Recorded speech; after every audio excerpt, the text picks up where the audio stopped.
എന്താ മുക്രി പറ്റിയേ? പടച്ച റബ്ബല്ലാലിമിനാ തമ്പുരാനെ എട്ടങ്കാനായില്ലപ്പത്. അതെ, ഇന്നലെ രാത്രി എന്തിനാ സുഹൃതം വന്നത്? റംലു എന്തേ? റംലു അതെ, റംലു 2 ദിവസമായിട്ട് അവളുടെ വീട്ടിൽ പോയേക്കാ. സുഹൃതം വന്നത് ഞങ്ങളെ കണ്ടോ? സുഹൃത്തേട്ടൻ വന്നത് എന്റെ അടുത്തേക്കാ. നിന്റെ അടുത്താ? എന്തിന്? എന്റെ കെട്ടിയവൻ എന്റെ അടുത്ത് വന്നത് എന്തിനാന്ന് ഞാൻ നിങ്ങളുടെ അടുത്ത് പറയണ? കേക്കണോ നിങ്ങക്ക്? മതിയായില്ലടാ നിനക്കൊക്കെ. ഒരു പെണ്ണിന്റെ ജീവിതം വെച്ചാ അതിന്റെയൊക്കെ ഭായി കളിച്ചത്. ഇനി ഒരു ഒറ്റ മിനിറ്റ് ഉണ്ടല്ലോ അവൻ ഈ നാട്ടി വെച്ചേക്കൂല. പ്രസിഡന്റ് അന്നേ ഒരു ഭായി. എല്ലാവരും നിന്നേ. റംലുവിന്റെ ബാപ്പനെ കണ്ടിരുന്നു. റംലു അവിടെയുണ്ട്. അറിഞ്ഞു ഉസ്താദേ, ഈ നാട് കുട്ടിച്ചോറാക്കി ആ ഭായിനെ ഇവിടുന്ന് ഓടിക്കാൻ പോവാണ്. ഇപ്പോഴത്തെ പ്രശ്നം അതൊന്നുമല്ല. ഏതോ ഒരുത്തൻ വിളിച്ച് ഇവിടുത്തെ കഥ കരീമിനെ അറിയിച്ചു. കരീം അത് കേട്ട പാതി കേൾക്കാത്ത പാതി റംലുവിന്റെ വാപ്പാനെ വിളിച്ച് മുട്ടനെ തെറി വിളിച്ചു. അല്ല ഉസ്താദെ, ആരെങ്കിലും വിളിച്ച് അറിയിച്ചെന്ന് വിചാരിച്ച് അവന് വെളിവില്ലേ? അവളവിടെ ഉണ്ടെന്ന് അവനറിയില്ലേ?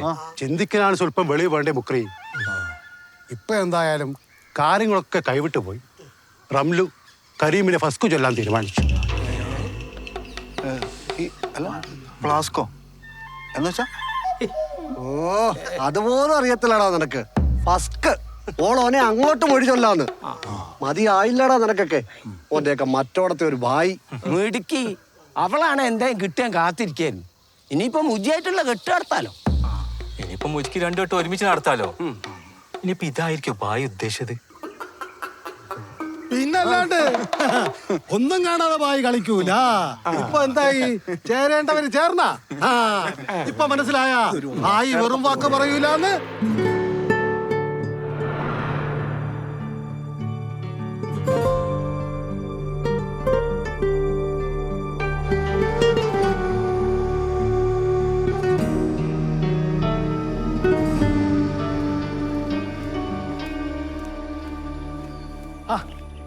മുജിയെ,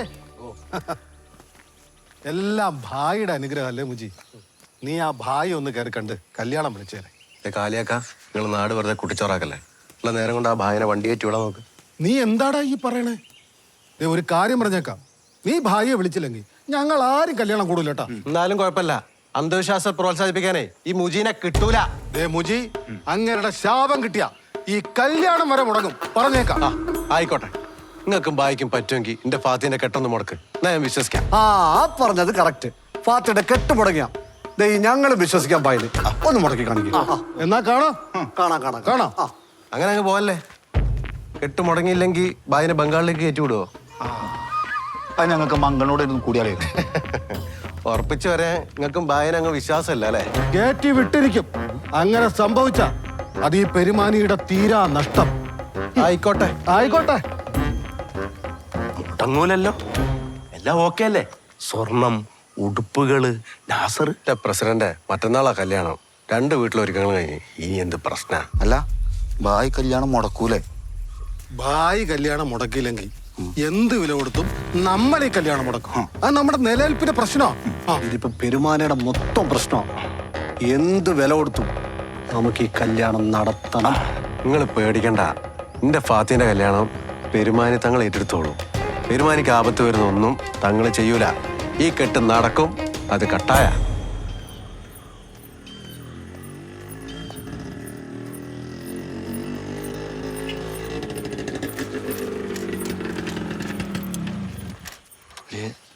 ആ തട്ടൻ അത് ഉണ്ടാക്കി തരില്ലെന്ന്. ഇപ്പൊ എന്താ ചെയ്യാ? മുടക്കുന്നേ. എത്ര മുടക്കിയാലും ഉണ്ടാക്കില്ലാന്ന്. എടാ, കല്യാണം മുടക്കാന് ഇത് എത്ര തവണ ഞാൻ പറയണ അഭി? എനിക്കൊരു സൂപ്പർ ഐഡിയ ഉണ്ട്. നീ ഇന്ന് രാത്രി എൻ്റെ വീട്ടിലേക്ക് വാ. ഞാൻ ജനാല തുറന്നു വെക്കാം. ഇത് ടിൻഡു നാസക്കനെ വിളിച്ച് പറയട്ടെ. ഇതറിഞ്ഞ അങ്ങനെ എന്നെ കിട്ടൂല, എനിക്ക് ഉറപ്പാ. എന്നിട്ട് ഞാനെങ്ങോട്ട് പോകും? വീണ്ടും മാമന്റെ വായലേക്കാ? എടാ അഭി, നീ എൻ്റെ അവസ്ഥ ഒന്ന് മനസ്സിലാക്ക്. ഒരു പ്രാന്തനെ കെട്ടിട്ട് എൻ്റെ ജീവിതം കുട്ടിച്ചോറാക്കണം എന്നാണോ നീ പറഞ്ഞു വരുന്നേ?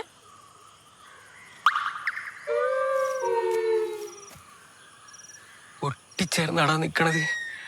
അതാണ് എന്റെ സങ്കടം. ഇലിപ്പ് കണ്ടിട്ട് ഇന്ന് എന്നെ ഒളിച്ചോടുന്ന മട്ട. ഓടും, ഓനൊറ്റ കൂടും, അല്ലെങ്കിൽ നമ്മളോനെ ഓട്ടിക്കും. ഓനിപ്പോ എന്താ ചെയ്യുന്നേ? ഇപ്പോ